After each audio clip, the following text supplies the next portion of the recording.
أعوذ بالله من الشيطان الرجيم بسم الله الرحمن الرحيم نحمده ونصلي على رسوله الكريم اما بعد شروع اللہ سبحانہ وتعالیٰ کے بابرکت نام سے جو کہ تمام جہانوں کا پالنے والا ہے۔ میں آپ کی ہوسٹ ڈاکٹر حفظہ رحمان آپ سب لوگ یہاں پر نور ہدایت پلیٹ فارم سے اور اسمائل پاکستان فاؤنڈیشن کی جانب سے جن دونوں کے اشتراک سے قرآن کلاس کا آغاز کیا گیا ہے۔ سب سے پہلے میں قرآن کی تلاوت سے آغاز کروں گی۔ اعوذ باللہ من الشیطان الرجیم بسم اللہ الرحمن الرحیم الرحمن علم القرآن خلق الإنسان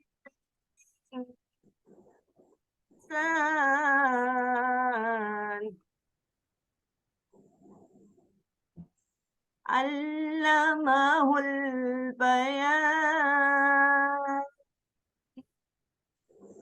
الشمس والقمر بحسبان والنجم والشجر يسجدان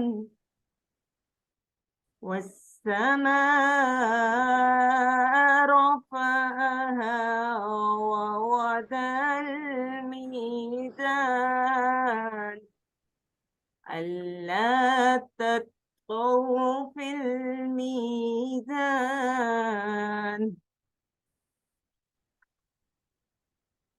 رحمان نے اپنے محبوب کو قرآن سکھایا، انسانیت کی جان محمد کو پیدا کیا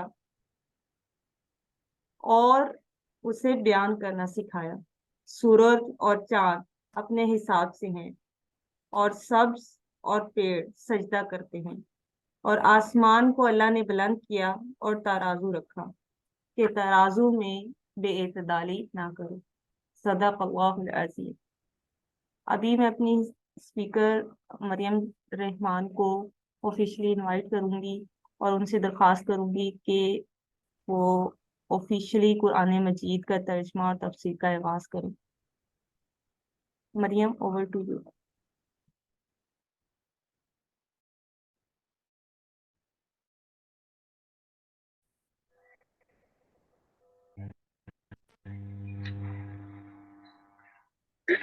أعوذ بالله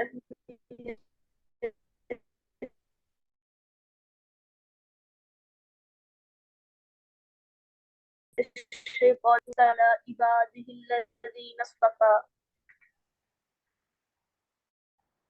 خصوصا على أفضل خاتم النبيين محمد الأمين وعلى آله وأصحابه أجمعين، أما بعد، فقال تبارك الله وتعالى كما ورد في سورة الزخرف: أعوذ بالله من الشيطان الرجيم بسم الله الرحمن الرحيم حاميم والكتاب المبين إنا جعلناه قرآنا عربيا لعلكم تعقلون۔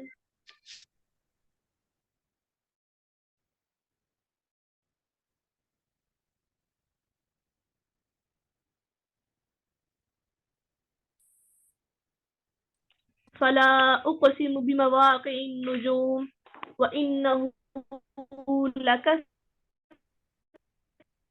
قرآن كريم في كتاب مكنون لا يمسه إلا المطهرون تنزيل من رب العالمين۔ وقال عز وجل في صدق الله العظيم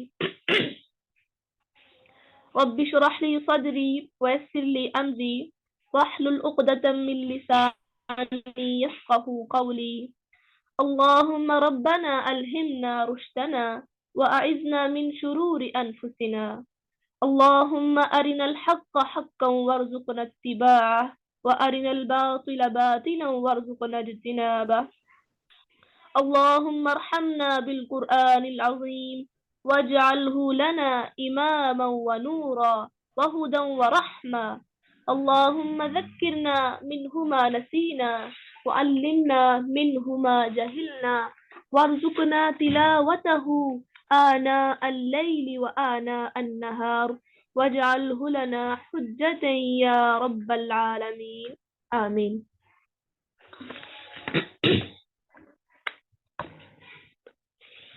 میں نے آپ سب کے ساتھ تعارف قرآن کے ضمن میں کچھ آیات پڑھی ہیں.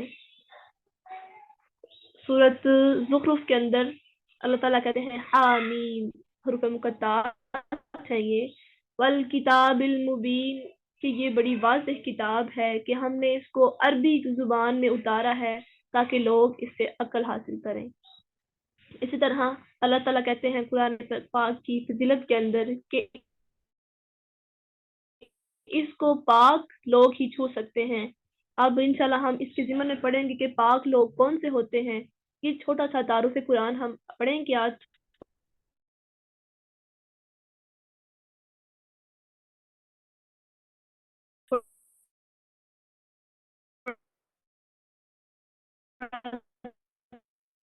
پہلے کا کلام ہے.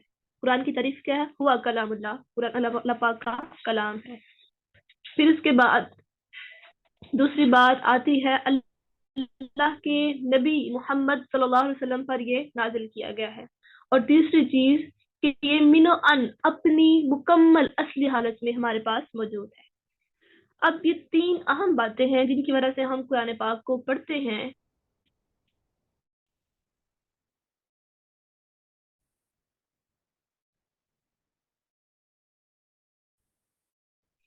اور اللہ فرماتے ہیں فَإِذَا قَرَأْتَ الْقُرْآنَ فَاسْتَعِذْ بِاللَّهِ مِنَ الشَّيْطَانِ الرَّجِيمِ، کہ اے مومن بندو پناہ مانگ لیا کرو. اب ظاہر ہے کہ پناہ کسی نقصان پہنچانے والی چیز یا دشمن سے درکار ہوتی ہے، اور پناہ ایسی ہستی سے طلب کی جاتی ہے کہ جو اس نقصان پہنچانے والے دشمن سے بھی زیادہ طاقتور ہو. شیطان جو کہ غیر مخصوص طور پر اصل قرآن سے ہدایت حاصل کرنے کی دعا ہے. نیز یہ وہ دعا ہے جو اللہ تعالیٰ نے خود اپنے بندوں کو سکھائی ہے اور اسے پڑھنے کا حکم دیا ہے. سورۃ الفاتحہ مکیہ، سورہ فاتحہ مکیہ ہے یعنی کہ مکی ہے.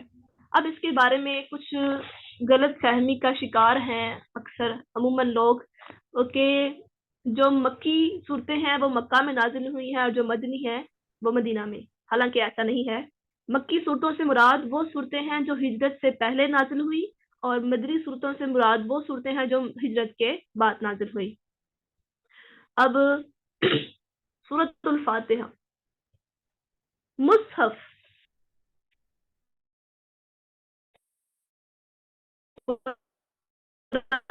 قرآن کے اعتبار سے یہ پہلے سورۃ فاتحہ ہی ہے. اس سے قبل متفرق آیات نازل ہوئی. کچھ 5 آیات سورۃ العلق کی، کچھ آیات سورۃ القلم یا نون کی، کچھ آغاز کی آیتیں سورۃ المزمل کی، اور 5ویں وحی اس پر اجماع ہے کہ یہ سورۃ الفاتحہ کی ہے اور مکمل نازل ہوئی. سورۃ الفاتحہ، فاتحہ یفتح یعنی کہ افتتاحی سورت.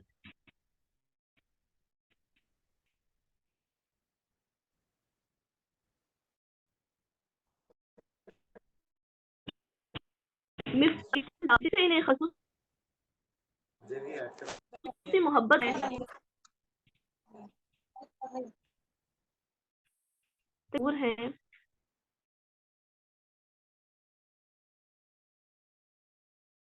تو سورۃ الفاتحہ یہ تو سب سے عام قرآن، یہ عموماً ہر انسان کو، ہر مسلمان کو زبانی یاد ہونے چاہیے. اس کے علاوہ بھی اس کے بہت سے نام ہیں: الدعاء، الصلاح، سورۃ الحمد، ام القرآن، ام الکتاب، یہ سارے اس کے نام ہیں. ایک اور جگہ پہ آیا ہے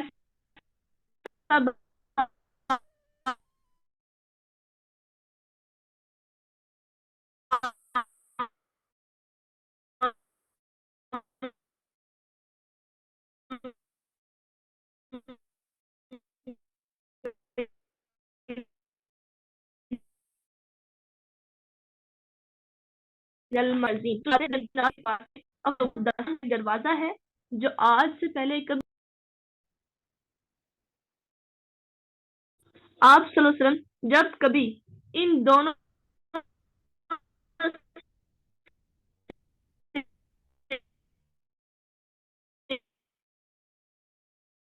کوئی دونوں چیزوں میں سے سورۃ فاتحہ بھی اور سورۃ بقرہ کا آخری رکوع جو ہے، دونوں میں سے جو بھی پڑھیں گے آپ کو آپ کی طلب کردہ مانگی ہوئی چیز ضرورت آتی ہے گی. اور یہ صحیح مسلم کی حدیث ہے، کتاب فضائل القرآن باب فضل الفاتحہ، یہ حدیث کی سند میں نے آپ سے بیان کی ہے. اللہ اکبر. بسم اللہ الرحمن الرحیم. سورۃ الفاتحہ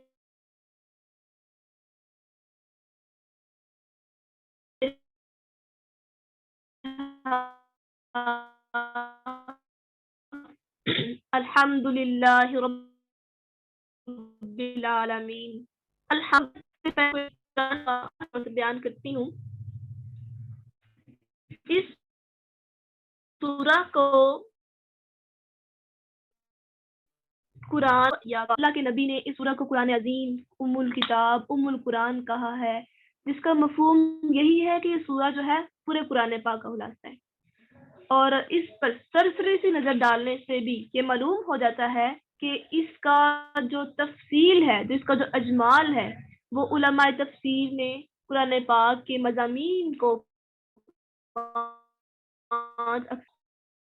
تذکیر بالاعلیٰ اللہ، یعنی کہ تذکیر نصیحت پکڑنا اللہ تعالیٰ کی نعمتوں کے ساتھ. وہ کیا ہے؟ اللہ کی نعمتیں، جیسے کہ انسانی زندگی اور اس کی بقا کے لیے ضروری تھی کیا چیزیں، اس میں زمین، آسمان، چاند، سورج اور ہواؤں، بادلوں وغیرہ سب کا ذکر آ جاتا ہے. پھر اس کے بعد آتا ہے نمبر 2 پہ تذکیر بایام اللہ، یعنی کہ مخلوق کے ساتھ واقعات اور حوادث کا بیان. اس میں قصص الانبیاء، نافرمانی کی بنا پر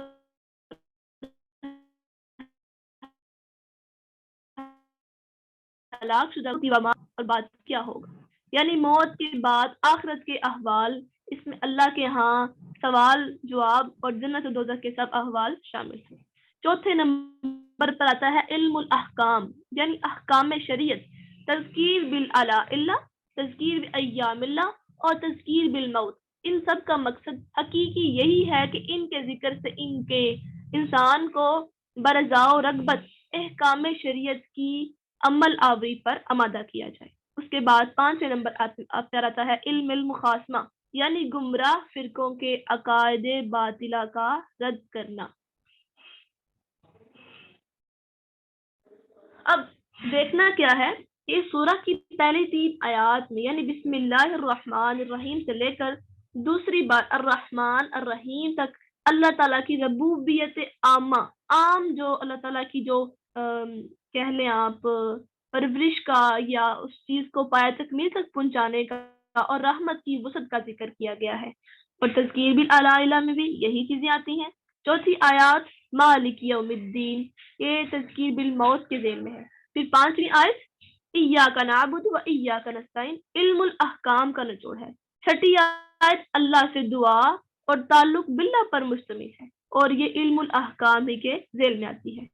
7ویں آیت میں تذکیر بایام اللہ بھی ہے اور علم المخاصبہ بھی، یعنی کہ انسان کی مخلوق اور واقعات کی جو حوادث ہیں وہ بھی نافرمانی کی بنا پر اس کو سزا ملنے کا انجام بھی ہے.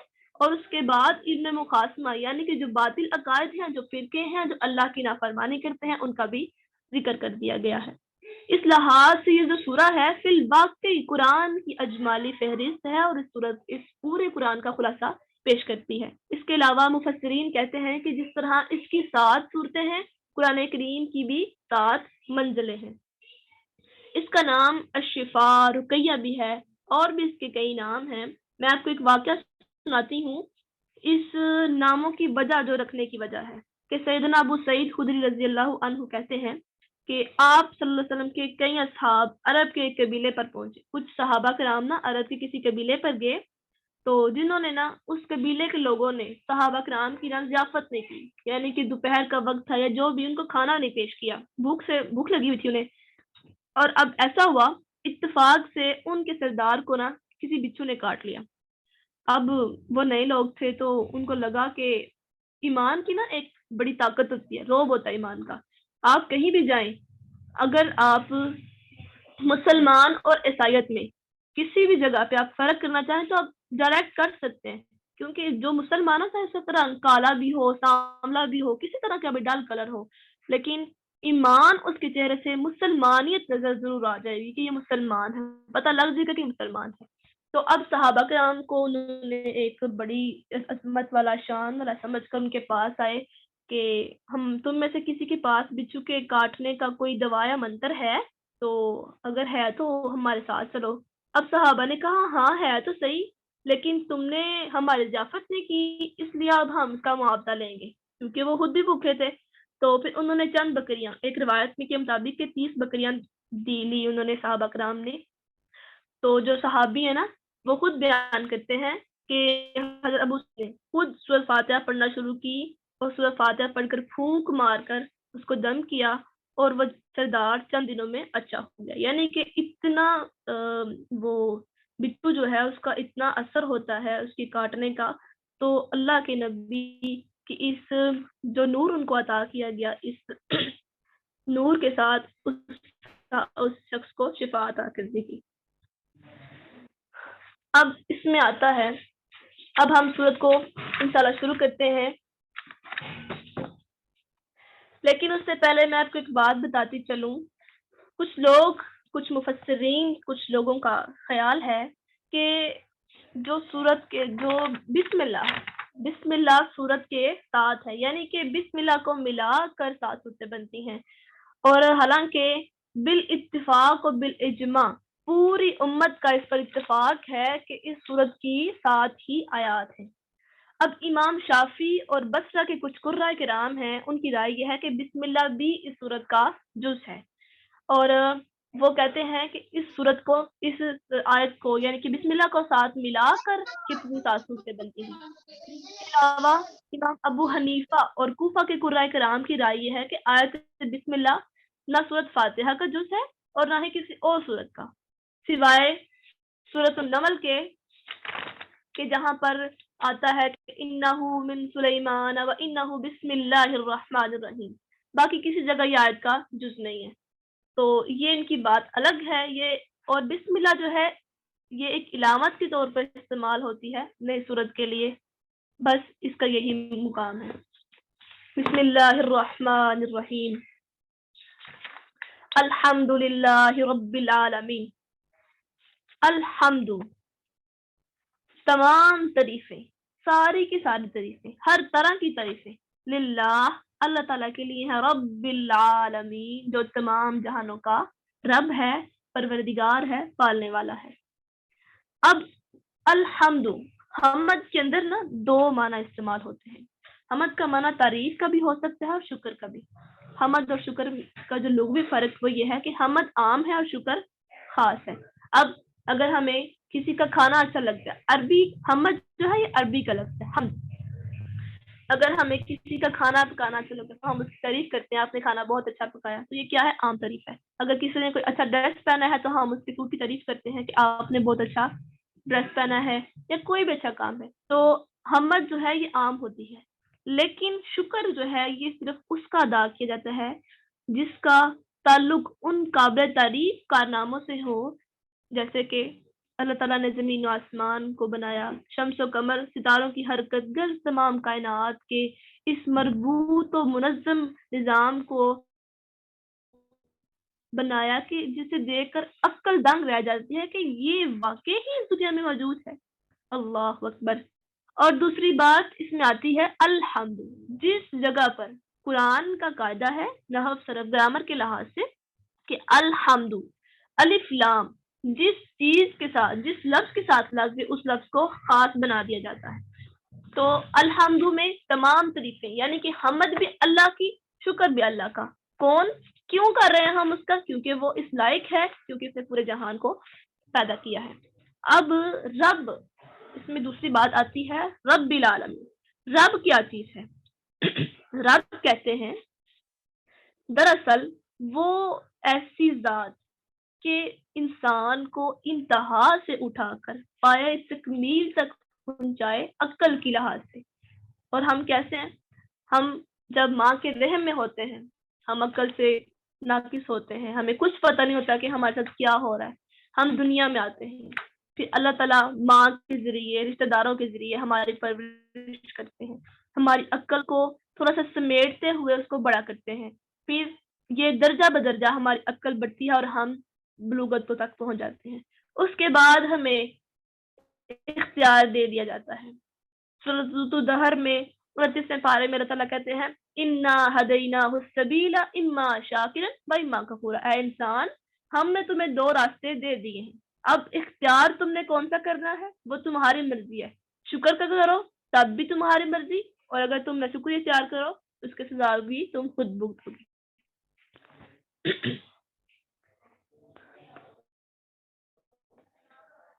رب العالمین، تمام جہانوں کا رب ہے. عالمین سے مراد اللہ کی جو تعریف کی وجہ یہ ہے کہ عالمین لغوی لحاظ سے عالم ہر وہ چیز ہے جس کا علم حواس خمسہ سے ہو سکتا ہے. اس لحاظ سے تمام مخلوقات ایک عالم ہے، مگر اس آیت میں عالم سے مراد جنس ہے. عالم غیب، عالم شہادہ، عالم انس، عالم جن، عالم ملائکہ وغیرہ وغیرہ، بے شمار عالم ہے. عالم کہتے ہیں جہان کو. پھر زمانے کے لحاظ سے ہر دور کے لوگوں کا ایک عالم ہے.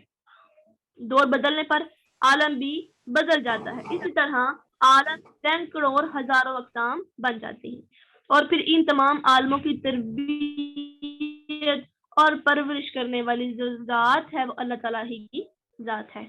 اس کے علاوہ جو عالم کی جو تعریف کی گئی ہے کہ عالم عموماً کچھ مفسرین کہتے ہیں کہ 4 ہیں اور کچھ کہتے ہیں 5.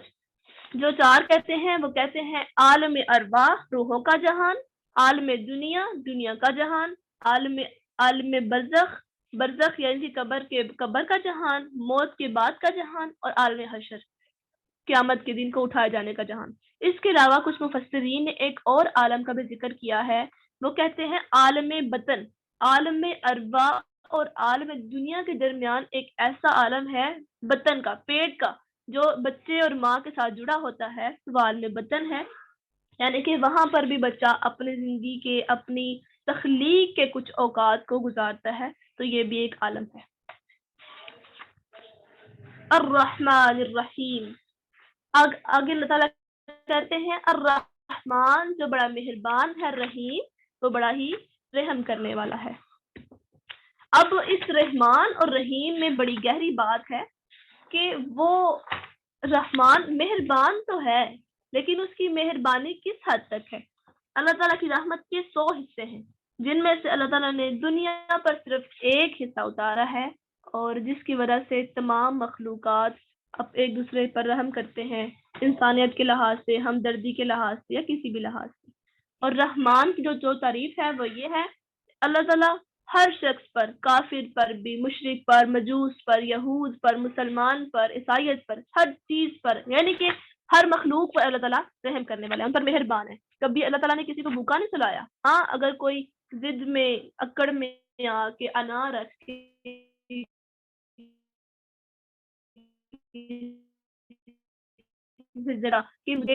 جب بھی ہم مانگتے ہیں یقین رکھ کے اللہ تعالیٰ ہمیں ضرور عطا کرتے ہیں. دوسری بات آگے آتا ہے، اس کا دوسرا لفظ جو ہے الرحیم. اب یہ جو رحیم ہے، رحمان اور رحیم دونوں ہی رحم سے جڑے ہوئے ہیں. رحمان عام ہے، اور یعنی کہ اس کی جو مہربانی ہے وہ عام، عموم پر، سب پر آتی ہے. لیکن جو رحیم ہے یہ قیامت کے دن اللہ تعالیٰ صرف مومنین پر ہوں گے اور اپنے ان بندوں پر ہوں گے جنہوں نے دنیا دی ونسکی ومحیای ومماتی للہ رب العالمین کے تحت یعنی کہ قربانی تیری، میری موت بھی تیری، میری زندگی کے تمام اعمال تیرے لیے، اور انہوں نے اپنے آپ کو اپنے رب کے لیے وقف کیا. یہ رحیم اللہ تعالیٰ ان کے لیے ہوں گے. اور 99 حصے، کیونکہ اور سوال اٹھتا ہے کہ 99 حصے ہی آخر کیوں رکھے گئے ہیں کہ ہم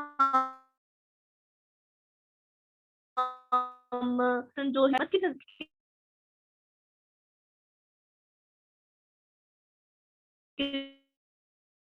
رقم، اور اس طرح اس پر اللہ تعالیٰ کے عذاب کا قہر چھایا ہوگا کہ وہ اپنے آپ سے بھی بیگانہ ہوگا. کہ اگر وہ روشنی ہوگی کہ میں برہنہ کیوں ہوں، میں برہنہ پاؤں ہوں، ننگے بدن ہوں، ننگے پاؤں ہوں، تو کیوں ہوں. اس طرح خوف کا عالم ہوگا، نفسا نفسی کا عالم ہے. ہر شخص بلا ہوا ہے اپنے آپ کو، بس ایک جگہ پہ جانا ہے. قبر سے اٹھتے ہی ہر شخص بھاگ جائے گا اپنی طرف، اپنے اس طرف کے اندر سے ایک چیز ابھار رہی ہے کہ بھاگو، بس بھاگنا ہی بھاگنا ہے. اور عرش کے قریب جہاں پر میدان محشر لگے گا وہاں پر لوگ جمع ہوں گے. اور اس کے بارے میں آتا ہے کہ سورۃ المؤمن کے اندر کہ لیمن الملک اليوم، ایک کہنے والا کہے گا کہ آج کے دن بادشاہت کس کی ہے. اور کہنے والا کہے گا، ایک روایت میں آتا ہے کہ اللہ تعالیٰ خود کہیں گے، اور ایک روایت میں آتا ہے کہ جبرائیل علیہ السلام کو اللہ تعالیٰ حکم دیں گے، وہ پوچھیں گے جبرائیل علیہ السلام کہ لیمن الملک اليوم، آج کے دن بادشاہت کس کی ہے. تو وہ کوئی بھی نہیں بولے گا. روئے زمین پر اس طرح خاموشی چھائی ہوگی کہ اگر سوئی بھی گر جائے، سوئی کتنی باریک ہوتی ہے، اس کی آواز نہیں آتی گرنے کی، اگر سوئی بھی گر جائے تو اس کی آواز بھی پورے حال میں، پورے اس جگہ پہ سناٹے میں سنائی دے. اتنی خاموشی ہوگی، اتنا سکوت ہوگا وہاں پر. تو اس وقت جب کوئی جواب نہیں دے گا نا، تو اللہ تعالیٰ خود ہی کہیں گے للہ الواحد القہار، اکیلے اللہ واحد القہار کی ہے. اور پھر اس وقت لوگ جب یہ کہیں گے تو اللہ قہار کب بنتے ہیں؟ جب لوگ ان کی نافرمانی کرتے ہوئے حد سے گزر جاتے ہیں. تو یہ رحیم کا جو لفظ ہے یہ بڑا ہی وسیع ہے. اللہ تعالیٰ نے اپنے مومنوں کو جو وعدے کیے ہیں جنت کے، رحمت کے، ان کو انشاءاللہ پورا کریں گے. آگے اللہ تعالیٰ کہتے ہیں مالک یوم الدین، وہ مالک ہے قیامت کے دن کا. اب قیامت کا دین کے نا مختلف معنی، 4 معنی استعمال ہوئے ہیں. اور اس میں پہلا آتا ہے اللہ تعالیٰ کی مکمل حاکمیت، اور اس کا دوسرا پہلو لازمی نتیجہ ہے. یعنی کہ جو چیز اگر ہم کچھ بوتے ہیں تو ہم اس کو کاٹتے بھی ہیں. تو جس چیز نے پیدا ہونا ہے اس نے اپنا حساب بھی لازم دینا ہے، جو لکھنا ہے اس کا نتیجہ بھی اس کے سامنے ضرور آنا ہے. دوسری بات انسان کی مکمل عبودیت، جیسے کہ اللہ تعالیٰ کا ارشاد ہے فَاعْبُدِ اللَّهَ مُخْلِصًا لَهُ الدِّينَ، یعنی کہ تم اللہ کی عبادت مخلص ہو کر کرو. أَلَا لِلَّهِ الدِّينُ الْخَالِصُ، سن لو مکمل حاکمیت اللہ تعالیٰ ہی کے لیے ہے. تو ان دونوں آیات میں جو دین کا لفظ ہے وہ دونوں معنی کو دے رہا ہے. تیسری بات آتی ہے سزا جزا کے لحاظ سے. پھر اللہ تعالیٰ کہتے ہیں ما کان لیأخذ اخاہ فی دین الملک، یہ صورت شاید یوسف میں ہے، مجھے ڈاؤٹ ہو رہا ہے. یعنی کہ اس سیدنا یوسف کی شان کے لائق نہ تھا کہ وہ اپنے دوست کے، اپنے بھائی کے دین کو اپنی جگہ پہ رکھ لے. یعنی کہ ممکن نہ تھا کہ وہ بادشاہ کے قانون کے مطابق اپنے بھائی کو رکھ سکتا. جب چوری کا معاملہ پیش آیا تو انہوں نے خود چاہا کہ میں اپنے بھائی کو اپنے پاس رکھ لوں، لیکن انہوں نے کیسے کیا کہ جو بنیامین تھے انہوں نے ان کو اپنے پاس رکھنا چاہا. تو اب تیسری بات آتی ہے، چوتھی بات قانون اور سزا کو نافذ کرنے کی قوت. تو یہ اللہ تعالیٰ ہی کے اندر ہے. قرآن پاک کی آیت ہے فلولا ان کنتم غیر مدینین ترجعونها ان کنتم صادقین، یعنی کہ اگر تم سچے ہو اور کل آ جاتی ہے تو لوٹا کیوں نہیں لگے. یعنی اگر تم اتنے ہی طاقتور ہو تو تم اپنے آپ کو زندہ کیوں نہیں رکھ سکتے. کہ معرفت کا ذکر تھا، اور اس میں روز آخرت پر ایمان اور روز آخرت پر اللہ تعالیٰ کے عملی اقتدار و اختیار کا ذکر کیا گیا ہے. اب یہاں پر ایاکا اللہ تعالیٰ کہتے ہیں، ہم کہتے ہیں ایاکا اللہ خاص تیری ہی، نعبدو ہم عبادت کرتے ہیں، و ایاکا اور خاص تجھ سے ہی نستعین ہم مدد مانگتے ہیں. اب یہ جو عبادت ہے، یعنی کہ عبادت یہ 3 لفظوں میں آتا ہے، پرستش، اطاعت و فرما برداری، اور ہر وقت ہمہ وقت کی بندگی اور غلامی۔ یہاں یہ لفظ اپنے تینوں معنی کو استعمال ہو۔ اب عبادت کی جو 3 قسم کی ہے، 3 قسم کی جو عبادت ہے، جیسے کہ ہم تشہد میں اقرار کرتے ہیں کہ التحیات للہ والصلوات والطیبات، یعنی ہماری تمام قلبی، بدنی اور مالی عبادتیں کس کے لیے ہیں؟ اللہ کے لیے۔ اب قلبی عبادت میں کیا ہے؟ توکل، خوف، رجا، محبت، تذلل اور خشوع خضوع شامل ہے، یعنی صرف اللہ پر بھروسہ کیا جائے، امید بھی اسی سے وابستہ کی، اسی سے ڈرا جائے، اسی سے محبت باقی سب چیزوں سے بڑھ کر ہو، اور اس کے سامنے انتہائی عاجزی اور خشوع خضوع کا اظہار کیا جائے۔ پھر دوسری بات آتی ہے بدنی عبادت۔ بدنی عبادت سے مراد فرائض، فرض نمازیں، نوافل نمازیں، روزہ، حج اور دوسرے احکام الہی کی پیروی، اور مالی عبادت سے مراد زکوٰۃ، صدقات، خیرات، قربانی، نذر و نیاز وغیرہ ہے۔ اور عبادت معبد سے نکلا ہے۔ عبادت لائق اس شخص کی ہوتی ہے، اس ہستی کی ہوتی ہے کہ جو اس قابل ہو، کہ جس کا ہمیں خوف ہو کہ اگر ہم نے اس کی بات کو نہ مانا تو اس کے پاس اختیار ہے کہ یہ ہمیں نقصان پہنچا سکتا ہے یا ہمیں سزا دے سکتا ہے۔ تو یہ کون سی ذات ہے کہ وہ ہمیں سزا دے سکتی ہے؟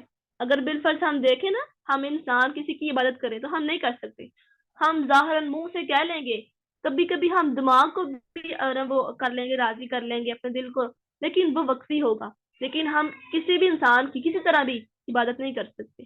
یہاں تک کہ ہم انسان اتنے انا پرست ہیں، ہماری ایگو ہرٹ ہوتی ہے اس طرح کہ اگر بڑی بہن اور تھوڑا سا ڈفرینس ہے اس کا، یا ایج فیلو بہنیں ہیں، یا چھوٹی بڑی بہن کو کہہ رہی ہے یا بڑی چھوٹی بہن کو کہہ رہی ہے کہ روب سے تم یہ کام کرو، چھوٹی بہن نہیں کرے گی، اٹھ کے کبھی بھی نہیں کرے گی۔ کیوں؟ اس کی ایگو ہرٹ ہوگی، میں تمہاری بات کیوں مانوں، کس طرح مانوں؟ یہی سسٹم ہے کہ انسان کبھی بھی اپنے آپ کو اس چیز کا تابع نہیں بناتا جو اس کا ہم سر ہو، جو اس کا ہم تمنا ہو، اور اس کا معاملات اس کے ساتھ ملتے جلتے ہیں۔ اسی طرح آگے آتا ہے وَإِيَّاكَ نَسْتَعِينُ۔ اب خاص عبادت اور خاص مدد، یہ کون سی خاص مدد ہے؟ یہ جو نستعین ہے یہ استعانت سے نکلا ہے۔ استعانت کیا ہے؟ استعانت کا مطلب ہے مدد چاہنا۔ انسان دنیا میں جو بھی کام کرتا ہے وہ یا تو کسی فائدے کے حصول کے لیے کرتا ہے یا پھر کسی تکلیف یا نقصان سے بچنے کی خاطر۔ ان کاموں کو عربی زبان میں جلب منفعت اور دفع مضرت کہتے ہیں۔ اب انہی کاموں میں سے کسی کے لیے اگر کوئی شخص کسی ایسے شخص کو یا اللہ کے سوا کسی بھی دوسری ہستی کو پکارے یا اس سے مدد طلب کرے جو اس کے پاس موجود ہی نہیں ہے، یعنی ظاہری اسباب جو اس کے پاس ہے نہیں، مفقود ہے، اس کے پاس ہے نہیں ہے، تو یہ صریح واضح شرک ہے۔ اور اسی طرح اگر کوئی شخص یا کوئی بھی شخص یہ کوئی شعر وظیفہ اپنی جگہ پر پڑھے یا شیخ عبد القادر جیلانی کی قبر پر جا کر پڑھے تو وہ بھی شرک ہوگا۔ وہ شعر کیا ہے میں کو سناتی ہوں، فارسی کے اندر ہے: امداد کن از بند غم آزاد کن، درد دین و دنیا شاد کن یا شیخ عبد القادر۔ یعنی کہ اگر کوئی بھی شخص اپنی جگہ پہ اپنے گھر بیٹھ کر پڑھے، نیت ان کے وہ رکھ کے کہ جو شیخ عبد القادر جیلانی ہے وہ مشکل کشا ہے نعوذ باللہ، یا حاجت رواں ہے، تو یہ واجب بالکل صریح شرک ہے۔ اور کیونکہ اس میں کیا عقیدہ پایا جا رہا ہے کہ جو فوت شدہ بزرگ ہیں وہ میری کار کو سن بھی رہے ہیں، میری مشکل کشائی بھی کر رہے ہیں، اور حاجت روائی کا جو ان کا اختیار ہے وہ بھی تصرف اس کے اوپر رکھتے ہیں۔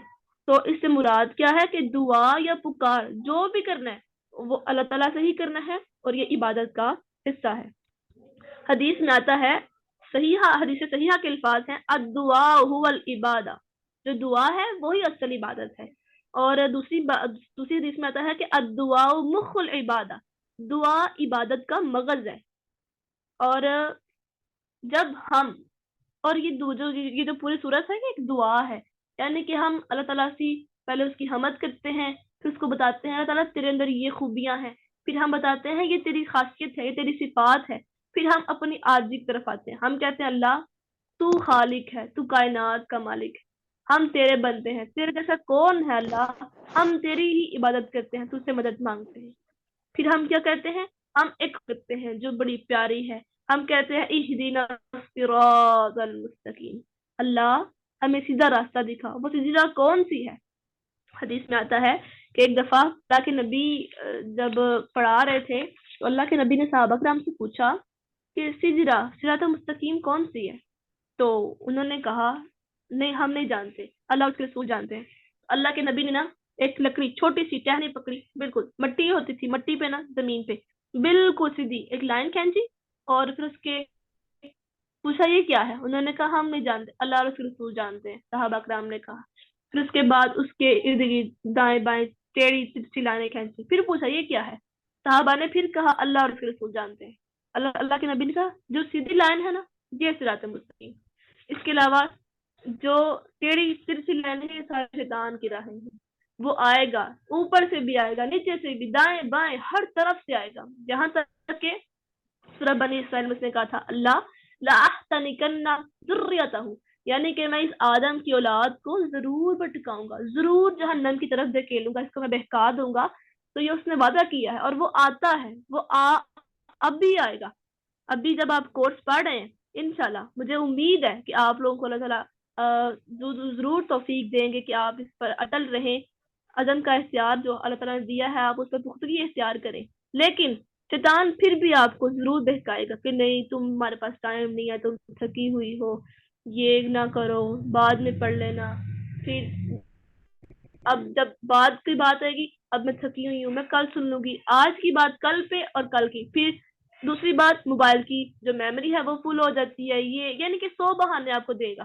اور ہم کیسے ہیں, ہم کتنے پیارے مسلمان ہیں کہ ہمارا ایمان ایسا ہے کہ ہم اس کے بہکاموں میں آ بھی جاتے ہیں. اللہ اکبر. دوسری حدیث میں آتا ہے کہ فرماتے ہیں ما انا علیہ و اصحابی, کہ جس راہ پر میں اور میرے صحابہ چلیں گے وہی سیدھی راہ ہے. اب پیچھے جو 3 آیات گزری ہیں الحمد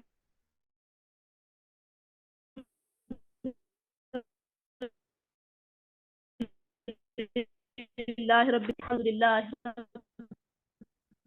العالمین, اللہ تو ہی ہے, سارا کچھ تیرے لیے ہی ہے. تو پھر اللہ تعالیٰ جواب دیتے ہیں حمدنی عبدی, جب کہتے ہیں نا الحمدللہ رب العالمین, جب بندہ یہ کہہ لیتا ہے نا اللہ تعالیٰ ساتھ جواب دیتے ہیں حمدنی عبدی, کہ میرے بندے نے میری تعریف بیان کی. پھر جب بندہ کہتا ہے نا الرحمن الرحیم, کہ اللہ تو ہی مہربان تو ہی رحیم ہے, تو اللہ تعالیٰ کہتے ہیں مجدنی عبدی, کہ میرے بندے نے میری بزرگی بیان کی ہے. پھر جب کہتے ہیں مالک یوم الدین, اللہ تو ہی ہے روز جزا کا مالک, تو پھر وہ کہتا ہے اتنا علیہ عبدی, کہ میرے بندے نے میری خاصیت اور میری بزرگی کو, میری شان کو بیان کیا ہے. پھر آگے جب ہم پڑھتے ہیں ایاک نعبد, پھر اللہ تعالیٰ یہاں اللہ تعالیٰ کہتے ہیں کہ یہاں پر آج, یعنی کہ میرے اور میرے بندے کی دعا کے درمیان ہاف ہو گیا. اب جو اس سے مانگ رہا ہے اس کو میں نے دینا ہے. اب وہ کیا مانگتا ہے, اہدینا الصراط المستقیم, اللہ مجھے سیدھا راستہ دکھا دے. اب سیدھے راستے کی ڈیفینیشن کیا ہے, اس کی اقسام کیا ہے, وہ کیا ہے صراط الذین, راستہ ان لوگوں کا انعمت علیہم, جن پر اے اللہ تو نے انعام کیا ہے. اب انعام یافتہ لوگ وہ کون ہیں؟ صحابہ کرام ہیں, جنہوں نے اتنے قہر کے دور میں, اتنی مشکلات کے دور میں انہوں نے عزم کے ساتھ کفار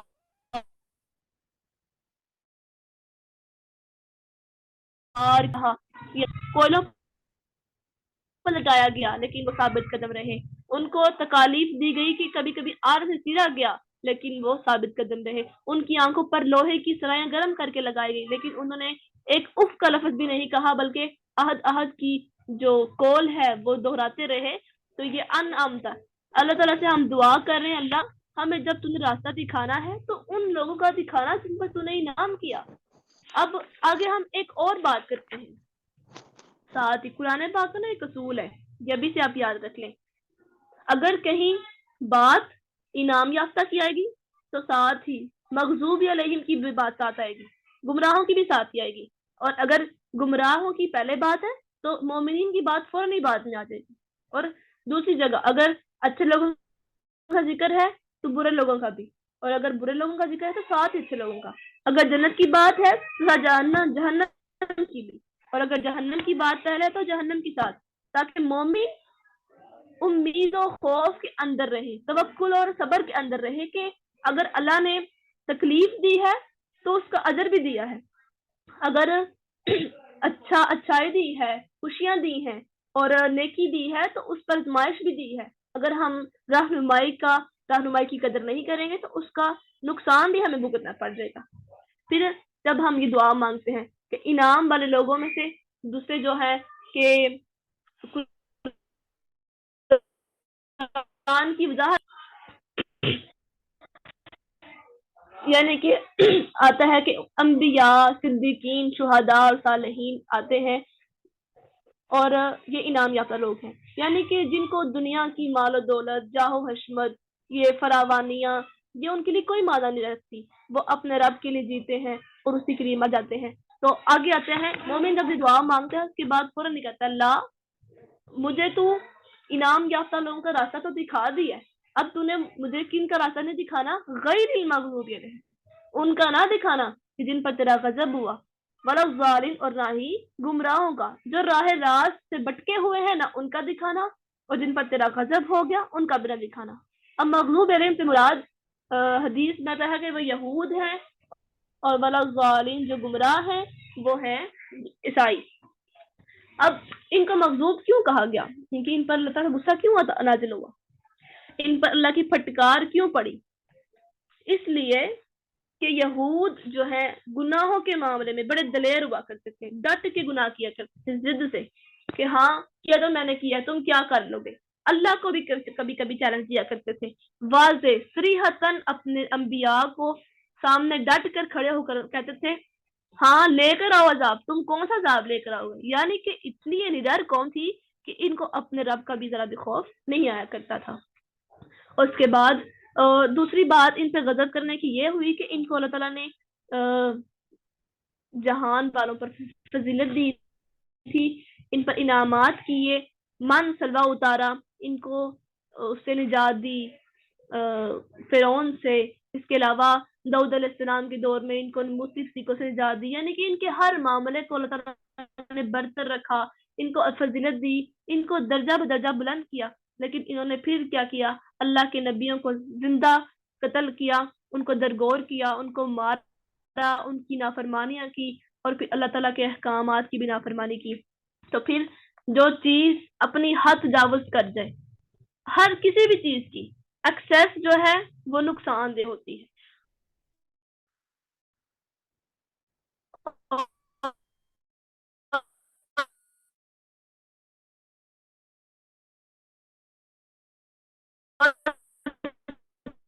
جب گناہوں کی ایکسیس ہو جائے تو پھر اس کا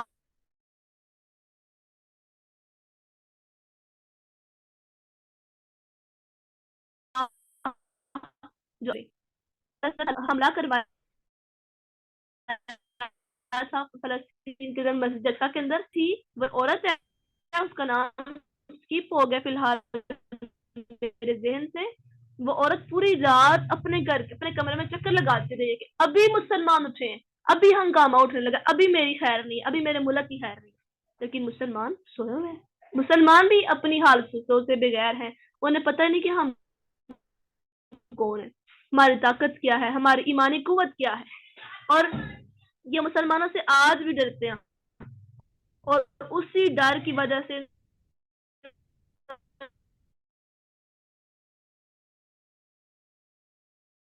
پروفائل بنا لی ہے کہ یہ بھی ان کی چیزیں ہیں، یہ پھیلی ہوئی ہیں جنہوں نے اپنے آپ کو فائنینشلی مضبوط کیا ہے کہ کوئی ہمیں تباہ نہ کر سکے. لیکن انشاءاللہ وہ وقت نزدیک ہے. میں کچھ دن بعد آپ کو ایک اور سائنسی لحاظ سے ایک بات بتاؤں گی انشاءاللہ جو بہت اہم ہوگی، فائدہ مند ہوگی، کالے جھنڈوں کے بارے میں کہ کالے جھنڈے والے اٹھ چکے ہیں، والمی آخری جنگ کے ساتھ کیا تعلق ہے. اور ان مغضوب علیہم لوگوں کے ساتھ وہ کیسے جڑیں گے، انشاءاللہ ہم اگلے سبق میں پڑھیں گے۔ ابھی ہم بات کرتے ہیں موضوع کی طرف۔ آگے بات ہے ولا الضالین، گمراہوں کی۔ تو گمراہ یعنی کہ وہ لوگ جو اپنی عقیدہ تثلیث اور گمراہی کا شکار ہوئے، فلسفیانہ موشگافیوں میں پھنس کر انہوں نے عیسیٰ علیہ السلام کو اللہ کا بیٹا کہا، پھر مریم علیہ السلام کو نعوذ باللہ اللہ کی بیوی کہا۔ اللہ اکبر، کتنے بدبخت لوگ ہیں کہ اللہ تعالیٰ کے ساتھ جو سبحان ہے، جو ہے ہی پاک، ساتھ شریک ٹھہرا دیا ہے۔ ہم اس چیز کو کبھی تصور نہیں کر سکتے۔ سورۃ طٰہٰ یا مریم کے لاسٹ پہ آتا ہے کہ کتنی بڑی بات انہوں نے کہہ دی ہے کہ اگر یہ بات زمین و آسمان سن لیں تو وہ شک ہو جائے، پہاڑ رضا رضا ہو جائے، زمین پھٹ جائے، آسمان شک ہو جائے کہ اتنی بڑی بات انہوں نے کہہ دی کہ رحمان کی اولاد، ان کو شرم نہیں آتی۔ سورۃ مریم کے لاسٹ پہ آتا ہے یہ۔ تو عقیدہ تثلیث کیا تھا؟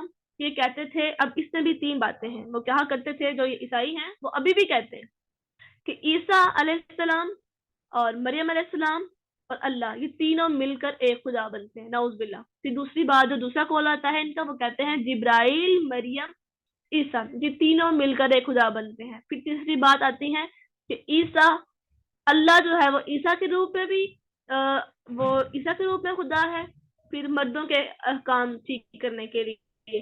پھر تیسرا وہ دوسرا جو ہے وہ مریم علیہ السلام کے روپ میں عورتوں کے احکام دیکھنے کے لیے، معاملات دیکھنے کے لیے وہ خدا ہے، اور تیسرا وہ خود خدا ہے کہ جو باقی جو مخلوقات بچتی ہیں ان کے معاملات کو دیکھے۔ یعنی کہ اتنی بڑی گمراہی ہے کہ ایک اللہ کو کبھی وہ انسان بنا دیتے ہیں مرد کی صورت میں، کبھی وہ انسان بنا دیتے ہیں عورت کی صورت میں، اور کبھی وہ اس کو ویسے ہی خدا بنا دیتے ہیں۔ کیسی جہالت ہے، اور یہ آج بھی ہمارے دور کے جو عیسائی ہیں ان کے اندر پائی جاتی ہے۔